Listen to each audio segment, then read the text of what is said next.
All right. Okay. So you guys might want to record this. Make sure you're recording this or screen recording it or something so that you guys get it. I don't go live a lot. I haven't really been going live since, the pandemic, but this is something that came to my attention. It came to my attention that a DJ, and I'm not going to say any names because I don't think it's necessary. A DJ basically said that, a lot of the pioneers in hip hop are, they're dusty, or how can they be the person that,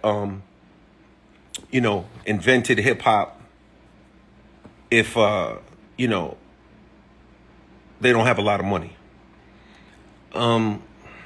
Or if they don't look or represent like they have a lot of dough, right? Let me explain something to you and say this for you guys.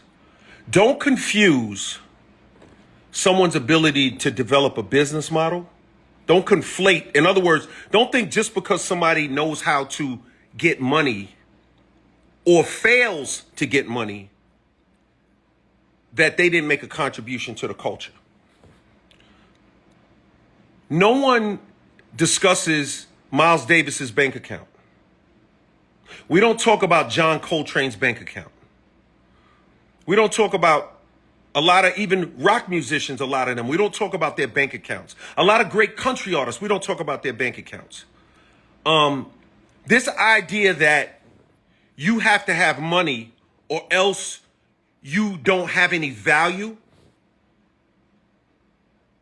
is a bad idea, and it's kind of like, it's a misinformed way of looking at the world and the culture. There are artists out here. First of all, let me say this. First of all, let's talk about like young artists, right? Who I love. I love the young artists. Let's be clear. I'm very much a guy who embraces the young artists. I believe in every generation. I believe in you. I care about you. Let me say this to you, though. Today, you could come up with your 5-year plan, your 10-year plan, your 20-year plan. You can go find a manager. You can find an accountant. You could find somebody that means something to you, to help you. You could find a team to help your career go to the next level. When hip-hop first started, there were no managers. There were no accountants that believed in it. Record companies didn't even believe in it. Nobody believed in it. How can you make a 5-year plan or a 10-year plan on something that doesn't even exist yet, that people have never even heard of?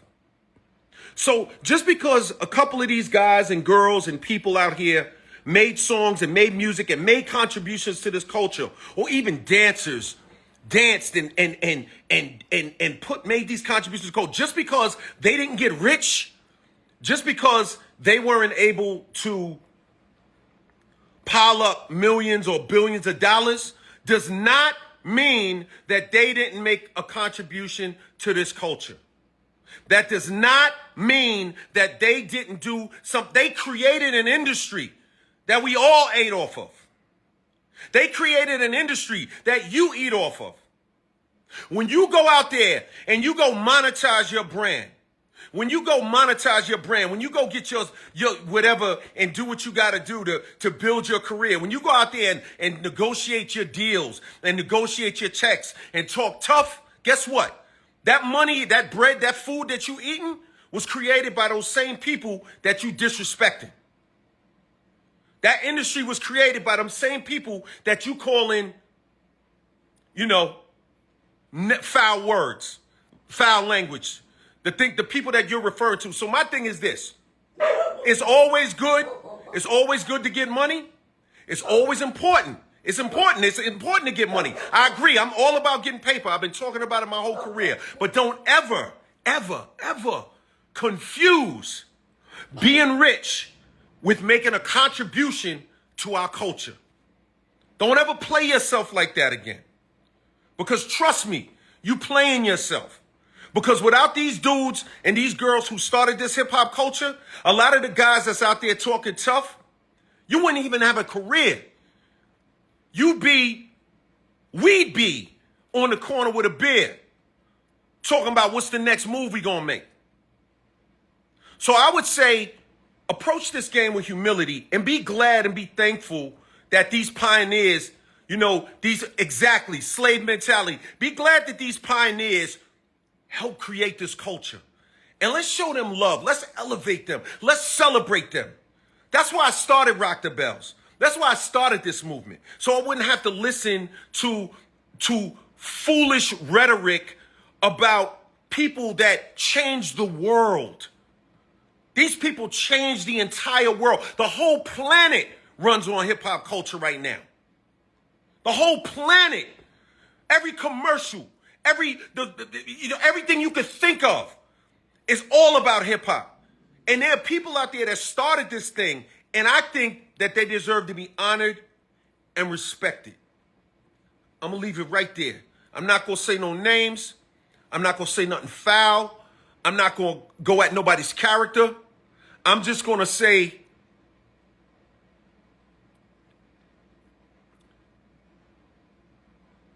think before you speak. Peace. Woo! Ain't nothing else for me to really say after that. The legend, the GOAT, the #1 has spoken. There's nothing else to really say after that. You just let that ride and go off into the sunset. But just to let people know who he was talking about. He was talking about DJ Akademiks. LL don't even know this ain't even a real DJ. This is just a punk. Period. And by the way he spoke and talking about, they all dusty. All these old dusty guys, they ain't even rich. This is somebody who does not know hip hop. He does not know hip hop culture. He knows nothing about it. Nothing. But this is why taps right back in to the problem I had with Joe Budden. Joe is from this culture. Whether you had a successful career or not, you are a part of the culture. And you are bringing a guy like this and opening doors for a guy who don't even respect it to come in to get money off of it and rape it and lead it to the point where it is now. He's still that same arrogant punk who don't know the value of anything, who keeps putting money in place of morals. And to disrespect the people who have done it because now you've gotten some money. You ain't getting no money because of hip hop. You're getting money. Well, let me rephrase that. You're not getting money for your contributions to hip hop. You're getting money for being a face of knowing how to work the analytics of streaming services. And you're helping push garbage music across the masses from people who pay based on these guys here who created it. They created a market. There was no market for hip hop, like he said. Wasn't no managers. Nobody was going to do that. It was a John Doe business. They opened that door. You should be rolling out red carpets. You should be trying to do any type of special to highlight those guys.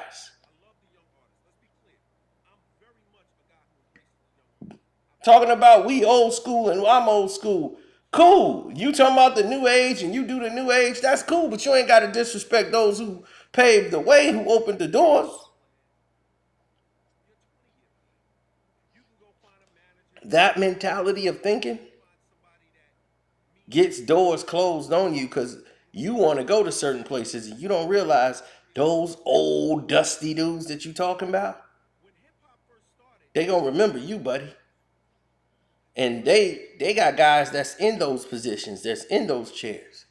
And you think they name don't hold no weight because you're equating money. They have something that money can't buy. They're known everywhere. They even performed in different countries when it wasn't even known. Like he said, they'd have probably been on the corner drinking a beer. If it wasn't for this, if this hip hop thing didn't work, they made their own lanes, being their own man. You don't even know nothing about that.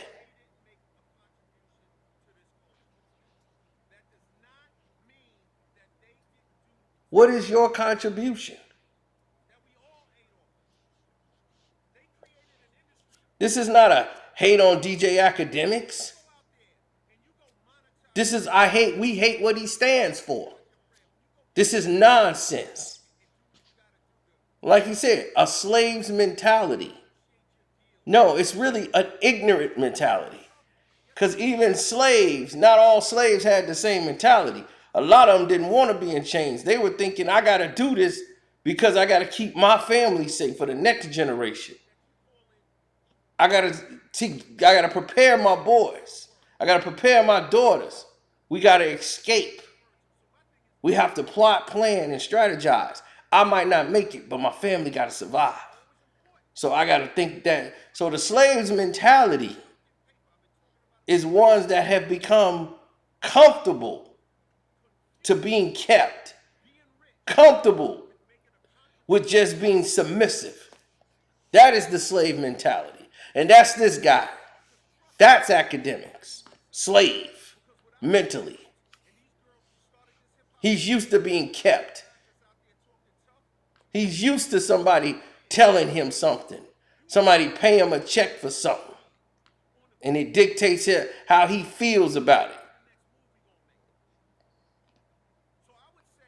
All the way punk. Never had to stand on anything in his life. Never had to be 10 toes down. He don't come from this country. He came to this country when he was 10 years old. He don't relate to the struggle. He don't relate to nothing in nobody's street.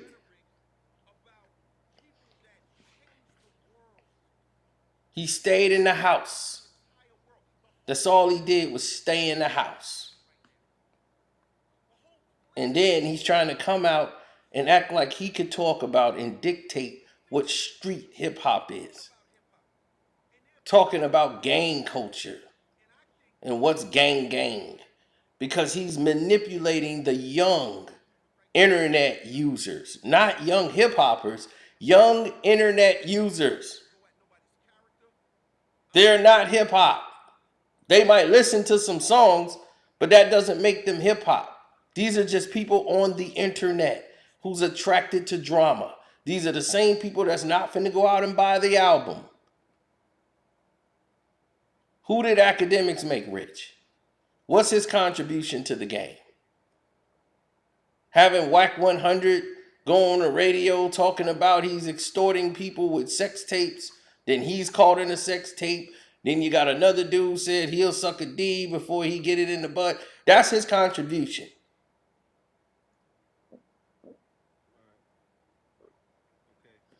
That's his contribution. So we're supposed to praise that kind of mentality and behavior. That's what we're supposed to promote. We're supposed to stand on that and say, this is the foundation. LL Cool J don't have to go live. LL Cool J don't have to show you how much money he got. LL Cool J ain't got to show you anything. He's already done it. And he's still doing it. You don't know his business plans, his business models. And that's why I tell people all the time, y'all focus on the wrong it. Executing clowns.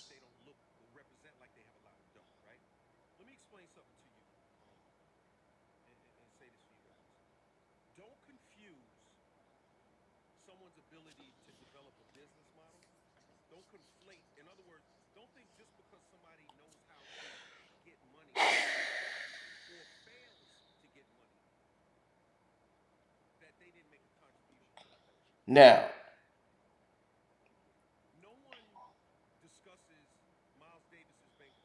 I say a couple of things and people go crazy. right? I want to say, first off, don't forget to hit the like button. Subscribe to the page. Um,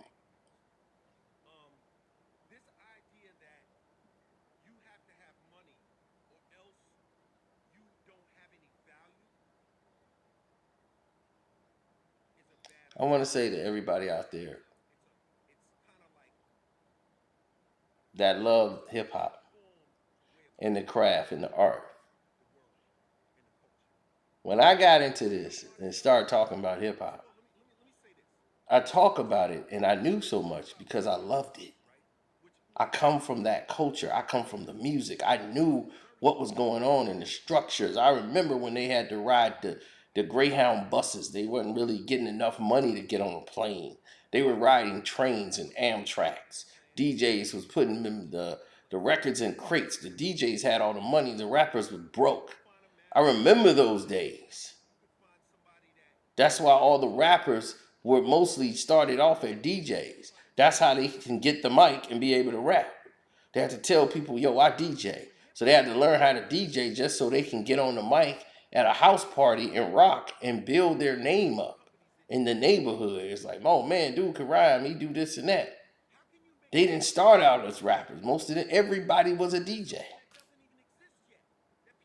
Run was a DJ. DJ Run. LL Cool J, DJ. All of them was DJs.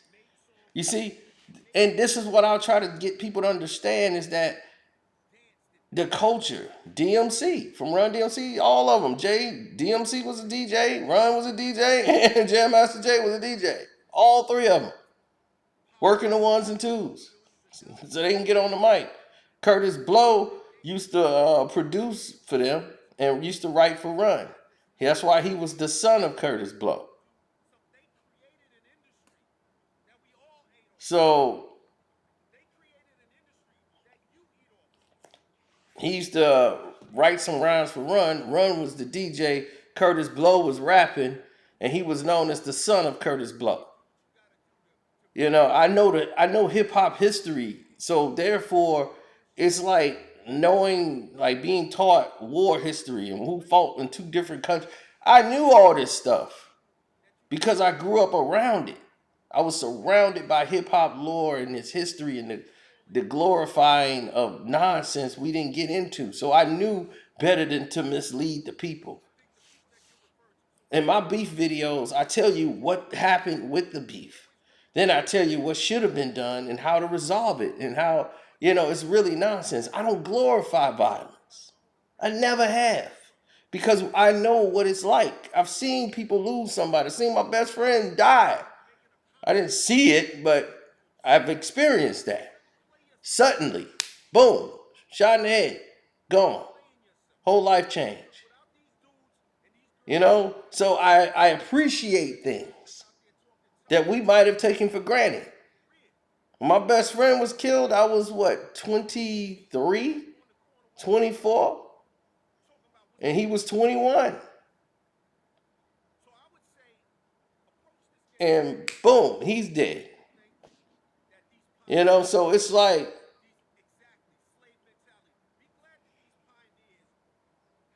this is, it was bad.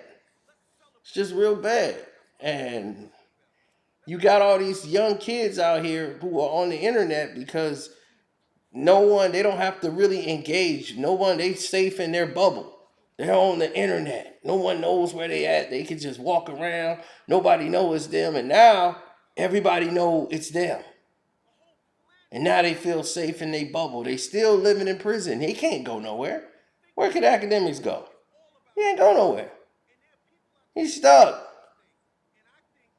He can't go anywhere. He is stuck in his protective little bubble. And there's no way he gonna be able to wiggle out from. He gotta remain where he's at forever.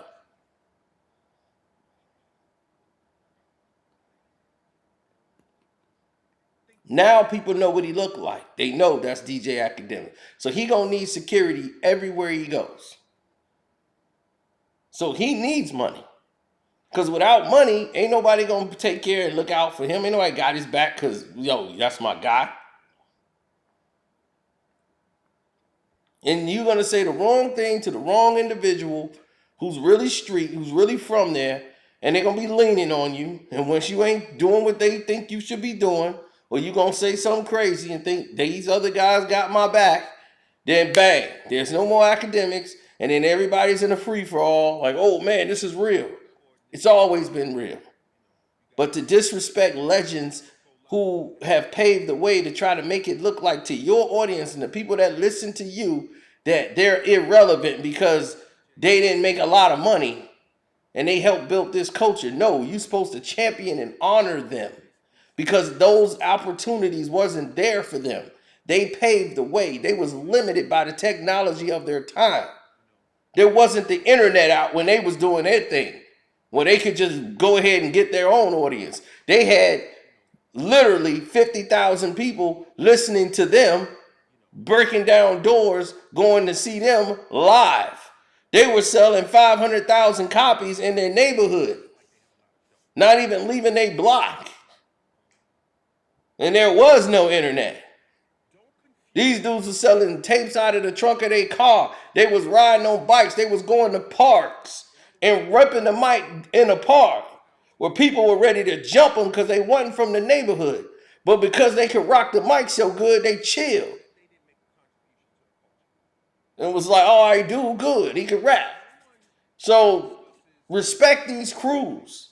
Respect these people that made the contribution to make hip hop what it is today.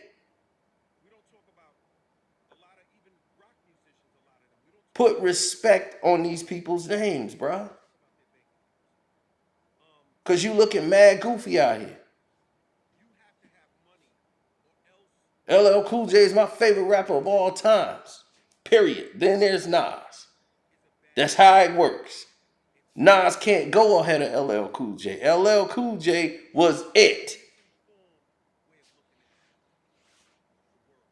So of course, when the GOAT speak and he going at academics, oh, we like 1 and 2.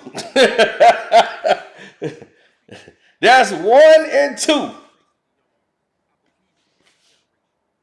Shoot, if I was to talk to LL, shoot, I'd be like, L, you hear this clown academics? He'd be, a SWAT on. I'm not even sweating it, homie. You know, that clown gonna play himself. He gonna find himself. It's real funny, right? He gonna find himself at one of them concerts, and I might have to tap him on the shoulder and have a real conversation with him. You know, give him some real hip hop knowledge. All right, give him a knuckle sandwich. You know, take it back to the 80s. Mash your toes, stepping on your toes and daring you to move. Anyway, man, my Cash App is Carceno, like it says in the banner. It's the $ KARCENO. Once it pop up, it'll say Carceno for life. It got me in a green shirt. That's me all day. And the Patreon, man, we really went in on Ass Crack 100. Yeah, we really went on him and Akademiks also. How he tell people, oh, I'm gonna be biased. Yeah, okay. So that's up now on the Patreon. We're gonna go into, we did a lot of business talk. We're gonna get back into the science of things, and we're gonna show you about what the technology that's out right now and how they already done stole your jobs and you don't even know it. So we finna go into that. Your job has already been eviscerated here in the United States because it's happening overseas already, and that's having an effect here. You wondering why Walmart don't have people on the lanes? One of the biggest companies in the world, and they can't even fill all their damn lanes up with cashiers. They're not trying to, and we're gonna get into that on the Patreon, baby. So you know, like I'm saying, bringing knowledge and bringing things that need to be told to the forefront.